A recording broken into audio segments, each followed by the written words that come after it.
Paz de Cristo, hermanos y amigos del Ministerio Cristiano Bandera de Amor, amor a Dios y amor al prójimo de la Asamblea Apostólica de la Fe en Cristo Jesús.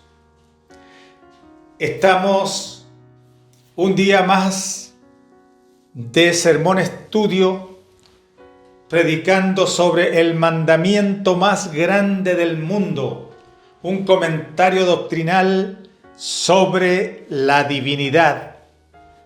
Y estamos hoy en el tema la lucha de Israel.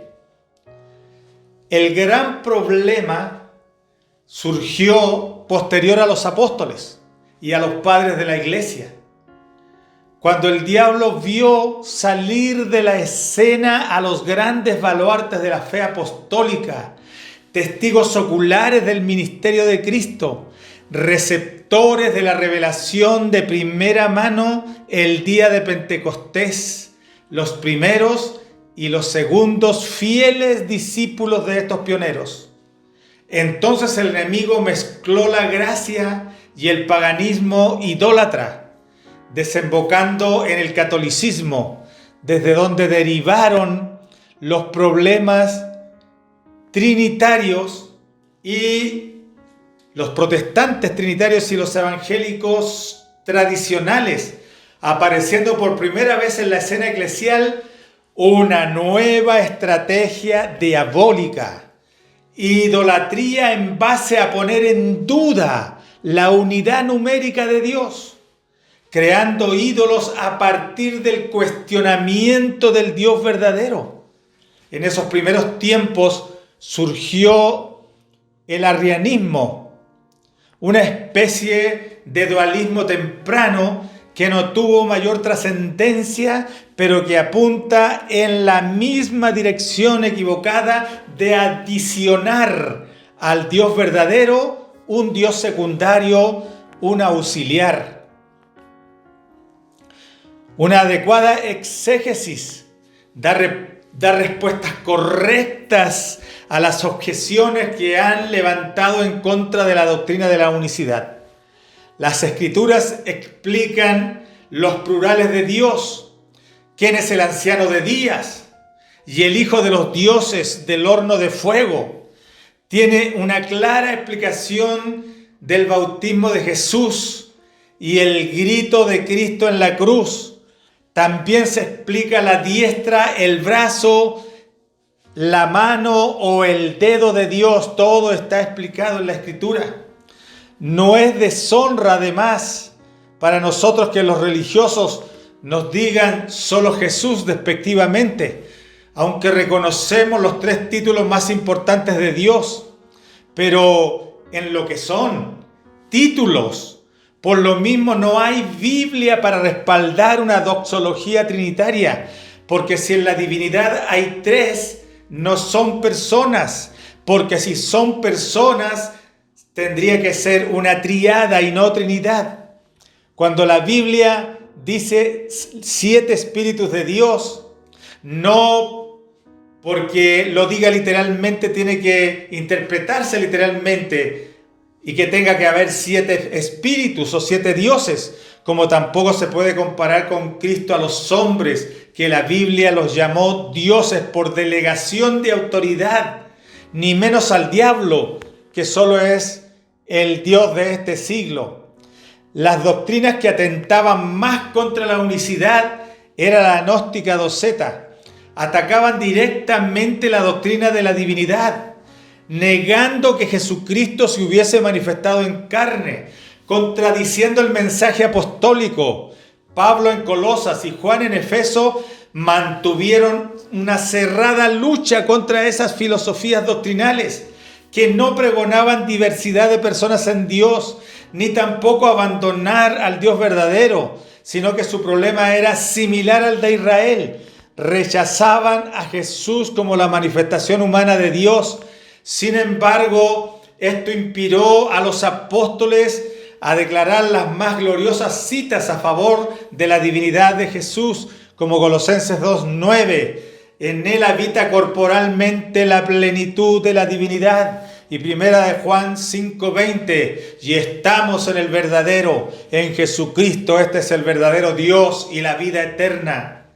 Lo que más inquietó a la iglesia primitiva fue la mezcla de la ley con la gracia en Galacia y la triple mezcla de ley, filosofía y gracia. Pero a propósito de la ley de Moisés, las escrituras enseñan que todo lo ceremonial quedó abrogado y lo moral permaneció intacto en la gracia. La lucha sigue hoy. Las sectas con comienzo antiguo han evolucionado y mutado sus doctrinas hacia tradiciones y dogmas con respecto a la divinidad, habiendo muchos caminos trazados por los hombres, de los más diversos matices y orientaciones, teniendo la muerte como final común. Dentro de la misma iglesia hay desviaciones peligrosas, hombres corruptos de entendimiento que distorsionan la fe, haciendo ver lo que nuestro Señor Jesucristo no es. Más que nunca la iglesia verdadera necesita definirse entre ser apostólica pura y contender por la doctrina una vez dada a los santos, o ser apostólicos mezclados, conscientes de las diferencias con los religiosos, confraternizando con ellos de todas maneras, o creer que las diferencias no existen, que es válido lo uno como lo otro y que nada impide la integración con ellos en un solo cuerpo. La doctrina de la Trinidad en realidad es triteísmo encubierto. Luego le añadieron a María, siendo la verdad que el catolicismo es más mariano que cristiano.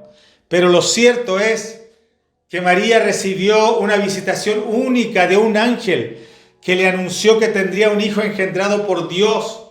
Fue llevado a Egipto por su padre José y su madre María para salvarle su vida. Jesús desde muy niño se ocupó en los negocios de su padre, que era servir y salvar. Cuando su familia lo buscó, él aclaró que su responsabilidad principal era con su familia espiritual. María en las bodas de Caná aconsejó a los acompañantes hacer todo lo que él dijera. Después, siguiendo la tradición judía, Jesús encomendó su madre a su discípulo amado, Juan. María terminó su presencia bíblica en el aposento alto, rodeada de sus hijos y los demás discípulos. María conservó su virginidad hasta que dio a luz a su hijo Jesús. Después llevó una vida de esposa fiel y madre abnegada de Jesús y sus hermanos. El trinitarismo evangélico difiere del católico en las imágenes visibles. En lo demás es parecido. Creen en un Dios triuno y han tratado de confirmar esa fe con la fantasiosa ley de la triunidad universal que la física moderna contradicen. Afirman que los humanos somos Trinidad, mas la evidencia ocular lo contradice, porque nosotros no somos tres personas. El trinitarismo evangélico juega con las traducciones, distorsionando la Biblia para hacerla decir lo que a ellos les conviene. Hay trinitarismo que mezcla los asuntos de la ley de Moisés con la gracia y convenciendo a muchos con esta confusión. Hay mormones que mezclan la gracia y la fábula de José Smith, propagan una fantasía ajena a la Biblia, producto de los desvaríos de un hombre sin Dios. La doctrina de la dualidad practicada por los testigos de Jehová tiene la disyuntiva de dividir la gloria de Dios en dos partes, una para el Padre y otra para el Hijo. Pero la Biblia dice que la gloria es exclusiva de Dios, pero a la vez esta misma gloria pertenece a Jesús. Las Escrituras dicen que ambos son creadores, redentores, salvadores, pastores, ambos son reyes. Uno y otro son el yo soy, primero y último, la roca, y ambos vienen en la segunda venida. Los testigos de Jehová han hecho una inclusión deliberada del nombre de Jehová en su última versión de su Biblia, lo cual es totalmente arbitrario. Ellos tienen características sectarias, pues se consideran poseedores exclusivos de la verdad sin tenerla. Las doctrinas falsas han acuñado títulos y dichos mitológicos para sus doctrinas, como Santísima Trinidad, Hijo Eterno y Hijo Creado, María Madre de Dios, la diestra del Padre, Dios el Hijo y Dios el Espíritu Santo, y el uso y abuso literal de los títulos Padre, Hijo y Espíritu Santo, títulos que nunca los apóstoles pronunciaron. El espíritu del anticristo se presentó en las herejías antiguas, negando que Dios se haya manifestado en carne.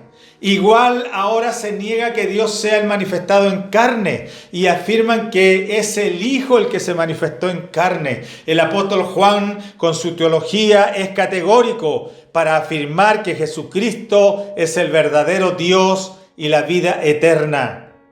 Al final se verá al Hijo de Dios en el arrebatamiento, tribunal de Cristo, en la gran tribulación, en las bodas del Cordero, en el milenio y por último en el gran trono blanco. Luego el cambio de mando cuando Él entregue el reino al Dios y Padre.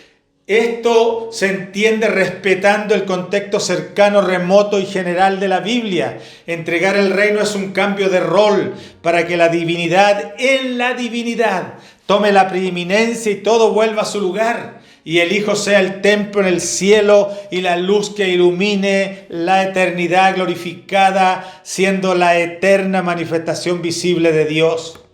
Desde el principio del cristianismo han existido diferentes posiciones sobre la identidad de Cristo, confundiendo naturalezas con personas, inventando palabras para acuñar las diferentes posiciones teológicas, como consustancial, hipóstasis, homoousios y otros.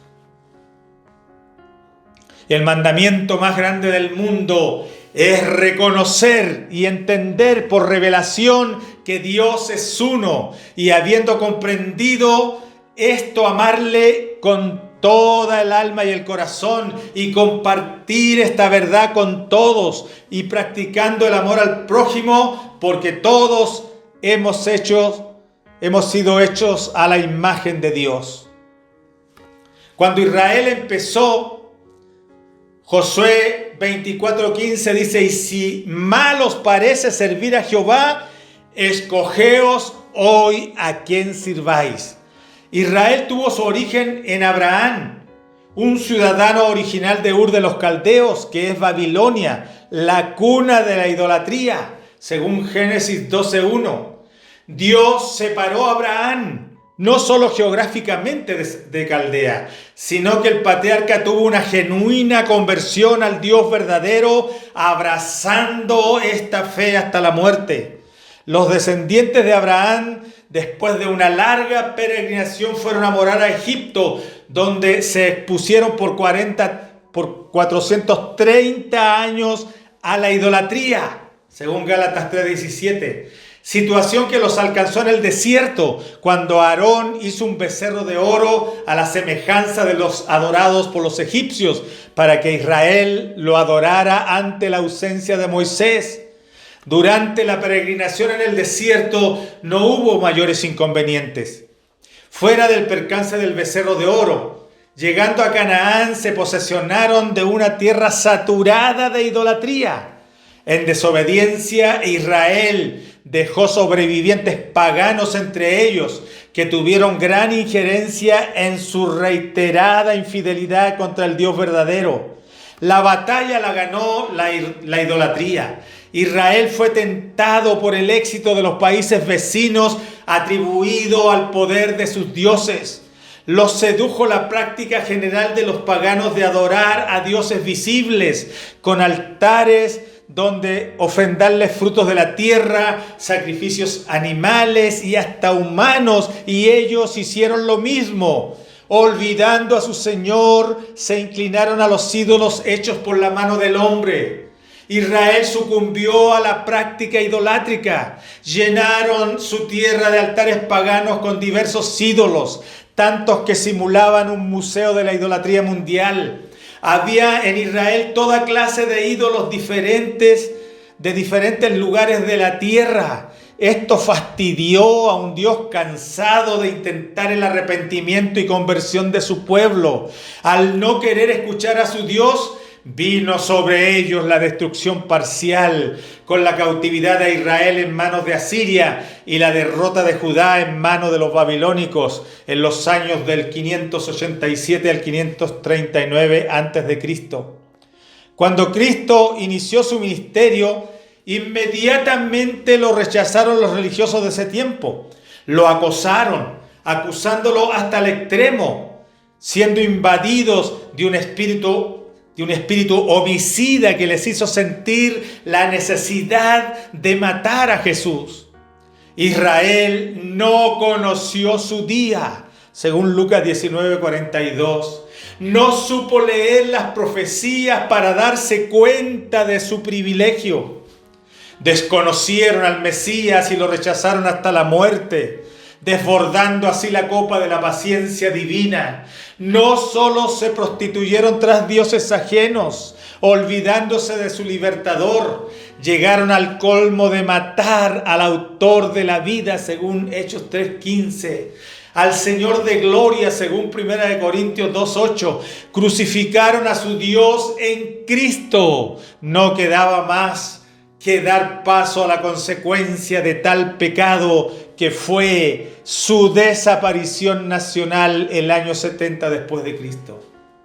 El caos llegó cuando el general romano Tito sitió Jerusalén, que no resistió el asedio y se derrumbó. La ciudad santa fue hollada. El templo fue destruido a fuego, quedando solo un murallón que es usado hoy por los judíos para derramar sus ruegos delante de Dios.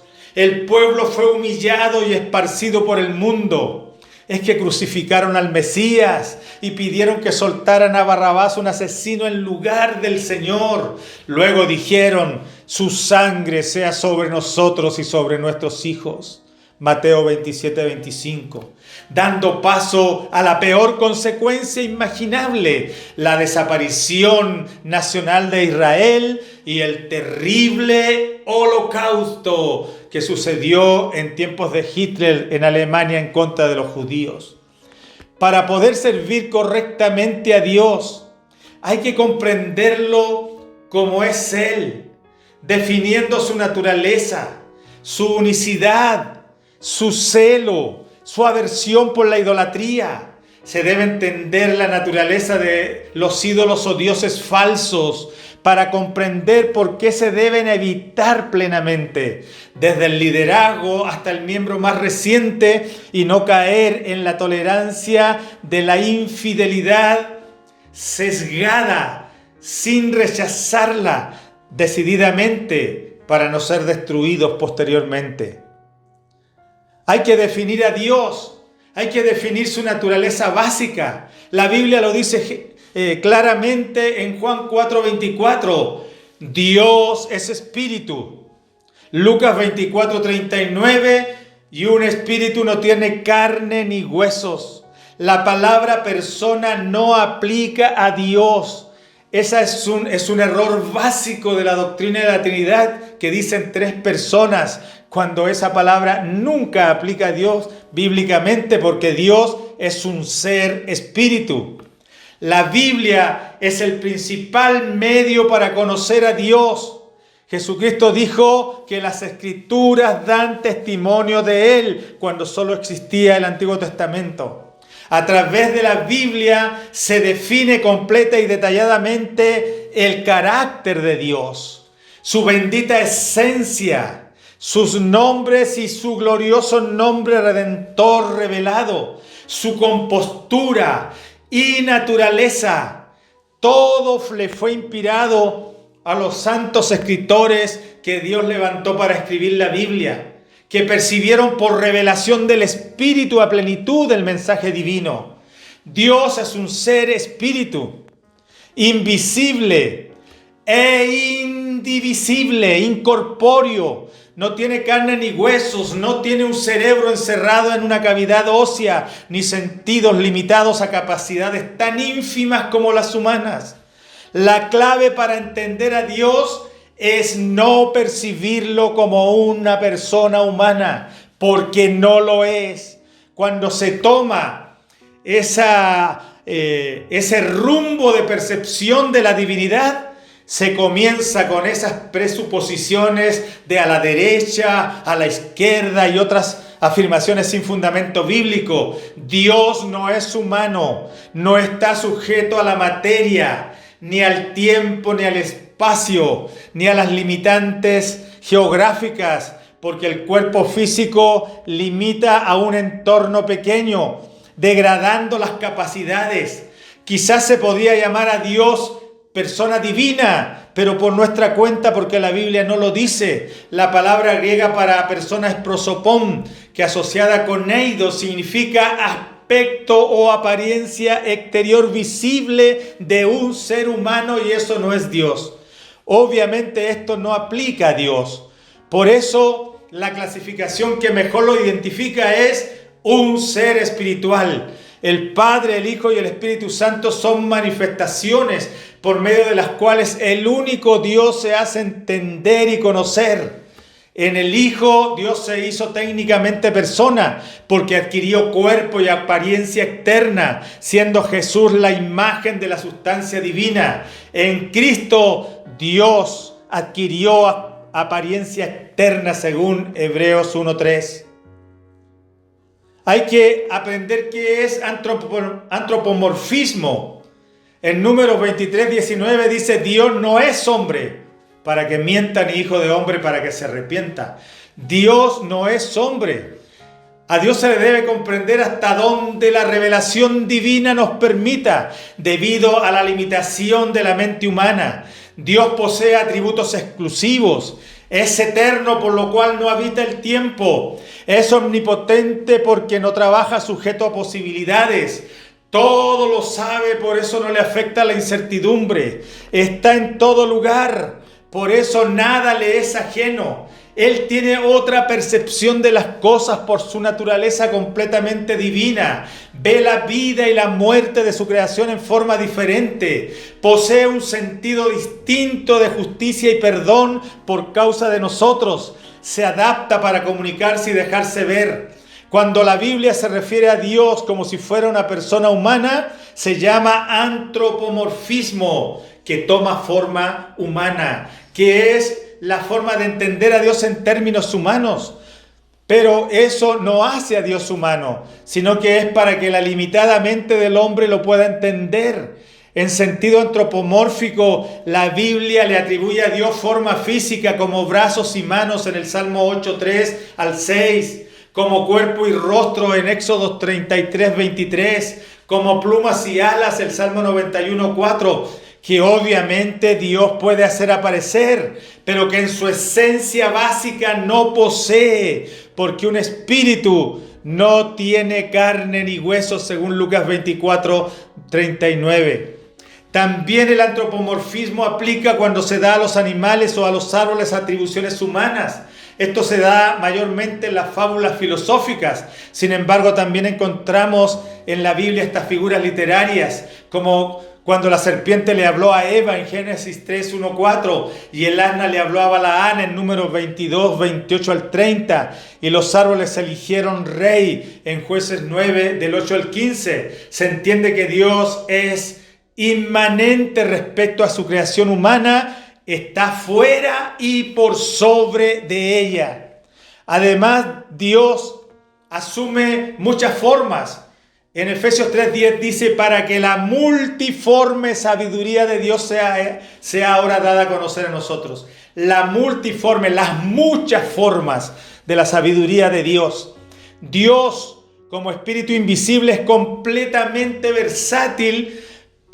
Se puede hacer visible en la forma que desee, y necesitó de una multiforme variedad de herramientas especiales para crear. La primera fue la sabiduría generada en el pensamiento, Proverbios 8:22 al 31. Luego la palabra o el verbo, según San Juan 1, del verso 1 adelante, para hacer efectiva la creación del universo. Este mismo método oral lo usó durante todos los tiempos para hablar a sus siervos.